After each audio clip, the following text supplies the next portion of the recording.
ஸ்ரீநிதி ஜோதிடம் நேயர்களுக்கு வணக்கம். நான் உங்கள் ஜோதிடர் திருச்சேரை ராஜா வெங்கடேஷ். இந்த வார பதிவில் விருச்சிக ராசிக்கான வார ராசி பலன் பார்க்கலாங்க. விருச்சிக ராசிக்கு அதிபதி, விருச்சிக ராசிக்கும் உங்களுடைய ராசிக்கு 6ஆம் இடமான மேச ராசிக்கும் அதிபதி யார் அப்படின்னா செவ்வாய் பகவான் தான். அந்த செவ்வாய் பகவான் வந்து இப்போதைக்கு உங்களுடைய ராசிக்கு 6ஆம் இடத்துல ஆட்சி பலம் பெற்று சஞ்சாரம் பண்ணிட்டு இருக்காருங்க. 6ஆம் இடத்துல ராசி அதிபதி சஞ்சாரம் பண்ணுறதுனால புதுசாக ஒரு தொழிலுக்கு கடன்கள் வாங்கலாமா, இல்லைப்பா ஏற்கனவே வந்து ஒரு வேலைக்கு போயிட்டு இருந்தோம், அந்த வேலையை விட்டு வந்து புது வேலைகளுக்கு போகலாமா அப்படிங்கிற ஒரு முயற்சிகளில் வந்து விருச்சிக ராசிக்காரங்க இந்த டயத்தில் ஈடுபட்டிருப்பீங்க. நீங்கள் பண்ணுற தொழிலுக்கு வந்து ஒரு கடன் தேவைப்படுது, நீங்கள் கட்டிட்டு ஒரு வீட்டுக்கு வந்து ஒரு கடன் தேவைப்படுது, நீங்கள் செய்ய போகிற ஒரு தொழிலுக்கு வந்து கடன் தேவைப்படுது, அப்புறம் வந்து பார்த்தீங்கன்னா நீங்கள் வாங்க போகிற ஒரு வாகனத்துக்கு வந்து கடன் தேவைப்படுது. இது மாதிரியான ஒரு கடனை நோக்கி வந்து நீங்கள் போவீங்க. இப்போதைக்கு விருச்சிக ராசிக்காரங்க ஒரு கடன் வாங்கலாம் அப்படிங்கிற ஒரு முயற்சிகள் இருப்பீங்க. அது மட்டும் இல்லைங்க, விருச்சிக ராசிக்காரங்க ரொம்ப சுட சாப்பாடு எல்லாமே சாப்பிடுவீங்க. அது மட்டும் இல்லை, வெளி உணவுகள் மேலே வந்து கொஞ்சம் வந்து அதிகமான பற்று இருக்கும் விருச்சிக ராசிக்காரங்களுக்கு. வெளில ஹோட்டலில் வந்து போடுற உணவுகள் மேலே ரொம்ப பற்றுகள் இருக்கும். அது எல்லாத்தையுமே வந்து இப்போது இந்த டைமில் கொஞ்சம் ஓரளவு கம்மி பண்ணிக்கோங்க. எதனால் அப்படின்னா, வெளியில் இருக்கிற கடைகளில் வந்து இந்த காலகட்டத்தில் வந்து அந்த உணவுகள்லாம் பார்த்தீங்கன்னா கரெக்டாக எப்படி பண்ணுறாங்க என்னங்கிற வந்து ஒரு பெரிய ஒரு விஷயமா போயிட்டுருக்கு. ஓகேங்களா, நம்ம பெரிய லெவலில் நினச்சிட்டு இருக்கோம். அந்த ஒரு ஹோட்டலில் கூட சில நேர தவறுகள் எல்லாமே நடக்குது. அதனால் வெளி உணவுகள் சாப்பிட்றது வந்து இந்த டைத்தில் கம்மி பண்ணிக்கிறது ரொம்ப நல்லது. இல்லைன்னா அதன் மூலமாக வயிற்று உபாதைகள், வயிறு தொந்தரவு இதெல்லாமே வந்து சேர்ந்துடும். ஓகேங்களா, இந்த டயத்தில் வந்து எதிரிகளுடைய தொல்லைகள் வந்து கொஞ்சம் அதிகமாக இருக்குங்க.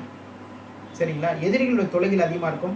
அதனால் வெளி வட்டாரத்தில் பேசும்போதும் சரி தான், பிஸ்னஸ் சம்மந்தமாக பேசும்போதும் சரி தான், இல்லை நண்பர்கள்ட்டே பேசும்போது கூட சரி தான், கொஞ்சம் கவனமாக பார்த்து நிதானமாக பேசிக்கோங்க. நம்ம இதெல்லாம் பண்ணுவோம், நான் இப்படி தான் பண்ணுவேன் அப்படிங்கிற மாதிரியான ஒரு விஷயம், ஒரு எதேச்சதிகாரம் சொல்லுவாங்க இல்லையா, அது மாதிரியான ஒரு விஷயத்தில் வந்து நம்ம பேசணும் அப்படின்னா அதன் மூலமாக சில வில்லங்கங்கள், சில தொந்தரவுகள் எல்லாமே வந்து சேரும். ராசி அதிபதி செவ்வாய் வந்து 6ஆம் இடத்துல ஆட்சி பலம் பெற்று சஞ்சாரம் பண்ணிட்டு இருக்காரு. 6ஆம் இடத்துல இருந்து அவருடைய 7ஆம் பார்வை விரயஸ்தானமான 12ஆம் இடத்துல பதியுது. அவருடைய 8ஆம் பார்வை ராசி மீது பதியுது. இது மிக மிக சிறப்புங்க. ஒரு இடத்துல ஒரு சிக்கலில் போய் மாற்ற மாதிரியான ஒரு சூழ்நிலை வந்தவரை சரிதான், அதுலேருந்து வந்து நீங்களே வந்து மீண்டும் வெளியில் வந்துடுவீங்க. ஏன்னா ராசிதிபதியினுடைய பார்வை ராசி மீது பதிகிறது மிக மிக சிறப்பு. நீங்கள் இந்த டயத்தில் ஒரு வேலைகள் பண்ணணும், ஒரு விஷயங்கள் எல்லாமே ஏற்பாடு பண்ணணும் அப்படிங்கிற ஒரு முயற்சியில் இறங்குனீங்கன்னா அதில் அழகாக சக்ஸஸ் பண்ணுவீங்க. தொழில் சம்மந்தமாக, அதுக்கப்புறம் பார்த்தீங்கன்னா ஒரு வேலை சம்மந்தமாக நீங்கள் எங்கே போய் பேசினாலும் சரி தான், ரொம்ப சிறப்பாக பேசுவீங்க. ஆனால் அந்த இடத்துல சொல்ல வரேன், அந்த கோபத்தை மட்டும் வெளிப்படுத்தாதீங்க. நம்ம கோபத்தை வந்து தூண்டி விடுற மாதிரி தான் வந்து எதிராளிகள் பேசுவாங்க. ரொம்ப கவனமாக நிதானமாக அந்த வார்த்தைகளில் வந்து கரெக்டாக நம்ம பேசணும்னு வச்சுக்கங்களேன். வார்த்தையில் கரெக்டாக பிரயோகம் பண்ணோம்னா, அதாவது எதிராளிக்கு புரியக்கூடிய வார்த்தைகள், எதிராளிக்கு கோபத்தை வரவழைக்கக்கூடிய வார்த்தைகளை வந்து தவிர்த்து கரெக்டான ஒரு வார்த்தைகளோடு நம்ம பேசணும் அப்படின்னா தொழிலில் வந்து முன்னேற்றங்கள் ஏற்படும், தொழிலில் லாபங்கள் அதிகரிக்கும், அந்த தொழிலுக்கு வந்து புதிய புதிய வாய்ப்புகள் எல்லாமே தேடி வரும். உங்களுடைய தொழில் நிறுவனத்தில் வேலை பார்க்குறவங்க கூட ரொம்ப சுமூகமாக நடந்துக்கோங்க. உங்களுடைய ராசிக்கு பாக்யாதிபதி யார் அப்படின்னா சந்திர பகவான் தான். சந்திர பகவான் வந்து இப்போதைக்கு ஒவ்வொரு ராசியிலேருந்து 2.5 நாட்களுக்கு ஒரு முறை ஒவ்வொரு ராசியில் சஞ்சாரம் பண்ணிட்டு இருப்பார். அப்போது விருச்சிக ராசிக்காரங்க பெண்கள்கிட்ட வந்து ரொம்ப அனுசரணையாக நடந்துக்கோங்க.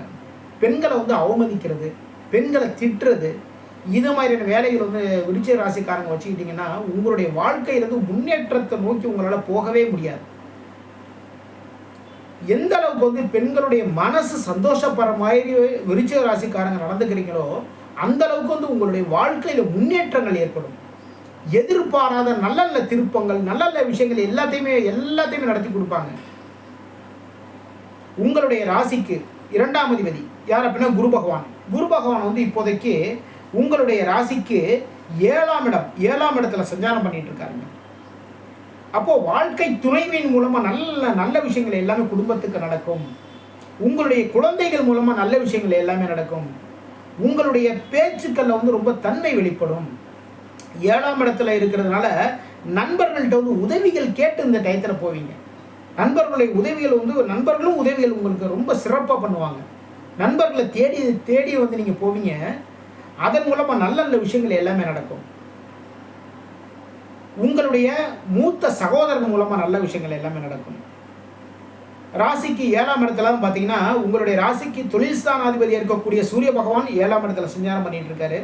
அதுக்கப்புறம் உங்களுடைய ராசிக்கு விரையாதிபதி அவரே தான் பார்த்தீங்கன்னா வந்து 7ஆம் அதிபதி அவர் தான் சுக்கிர பகவான்.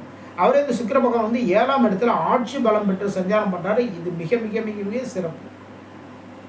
அதுக்கப்புறம் உங்களுடைய ராசிக்கு லாபாதிபதி யார் அப்படின்னா புதன் பகவான். அவர் தான் பார்த்தீங்கன்னா 8ஆம் இடத்திற்கும் அவர் தான் அதிபதி.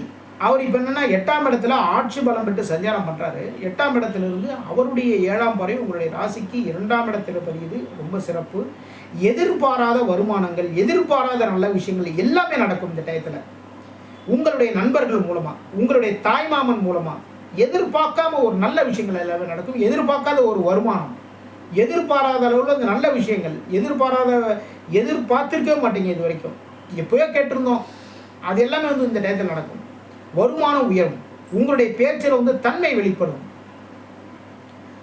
குரு, சூரியன், சுக்கிரன் இவங்களுடைய 7ஆம் பார்வை உங்களுடைய ராசி மீது பதிகிறது மிக மிக சிறப்புங்க. வீட்டில் இருக்கிற பெரியவங்க கிட்ட ஆசீர்வாதம் வாங்கிக்கோங்க.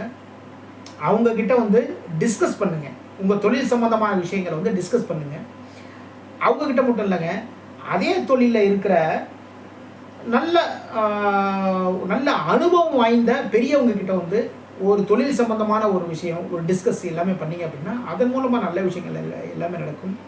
உங்களுடைய ராசி மீது குரு பகவானுடைய பார்வை பதிகிறதுனால சுறுசுறுப்பாக இருப்பீங்க. ஒரு கல்வி கற்கும் மாணவர்கள் இதுவரைக்கும் இருந்த அந்த சோம்பல் தனம் எல்லாமே விலகும். தொல்லைகள் எல்லாமே தீருங்க. ஓகேங்களா? கரெக்டாக எழுந்துச்சு கரெக்டான டயத்தில் எல்லாமே படிக்க ஆரம்பிச்சிருவீங்க. நீங்கள் என்ன படிச்சீங்களோ அது அப்படியே மைண்டில் அப்படியே நிற்கும். விருச்சிக ராசிக்காரங்க இந்த வாரத்தில் குரு பகவான் வழிபாடு மிக மிக சிறப்பு. குரு பகவானுக்கு வியாழக்கிழமை அன்னைக்கு கொண்டக்கடலை மாலை போடுங்க. உங்களுடைய பெயருக்கு அர்ச்சனை பண்ணுங்க. அதன் மூலமாக நல்ல விஷயங்கள் எல்லாமே நடக்கும். தொழிலில் முன்னேற்றங்கள் ஏற்படும். தொழிலில் வந்து லாபங்கள் அதிகரிக்கும். குடும்பத்தில் மகிழ்ச்சி நிலவும். நண்பர்கள் மூலமாக நல்ல நல்ல விஷயங்கள் எல்லாமே நடக்கும். எதிர்பார்த்த இடத்திலிருந்து புதிய வாய்ப்புகள் உங்களை தேடி வரும். இதுவரைக்கும் விருச்சிக ராசிக்கான வாரராசி பலன் பார்த்தோம். மீண்டும் அடுத்த வாரம் சந்திப்போம். நான் உங்கள் ஜோதிடர் திருச்சேரை ராஜா வெங்கடேஷ். வாழ்க வளமுடன், வாழ்க வளமுடன்.